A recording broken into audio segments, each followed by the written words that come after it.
அனைவருக்கும் வணக்கம்.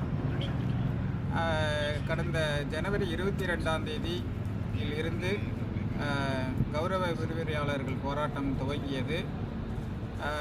பல்வேறு அச்சுறுத்தலின் காரணமாக பல நிலைகளில் நடத்தப்பட்ட போராட்டம் கைவிடப்பட்டு பணிக்கு திரும்பிவிட்டார்கள்.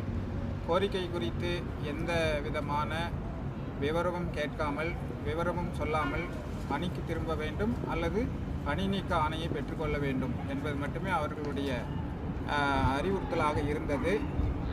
ஆனால் கடந்த வியாழக்கிழமையில் இருந்து நான் மட்டும் இந்த கல்லூரியில் போராடி கொண்டிருக்கின்றேன்.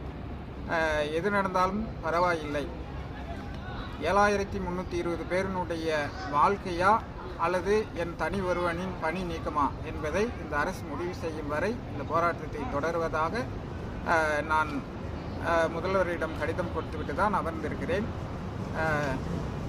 இந்த நிலையில் சமூக ஆர்வலர்களும் அரசியல் தலைவர்களும் பொதுமக்களும் என் சூழ்நிலையை புரிந்து கொண்டு எனக்கு ஆதரவளித்து என் மீது தவறு இருந்தால் என்னை தண்டியுங்கள், என் மீது நியாயம் இருந்தால் அரசிடம் எனது கோரிக்கையை முன்வையுங்கள் என்று கூறி விடைபெறுகிறேன். நன்றி.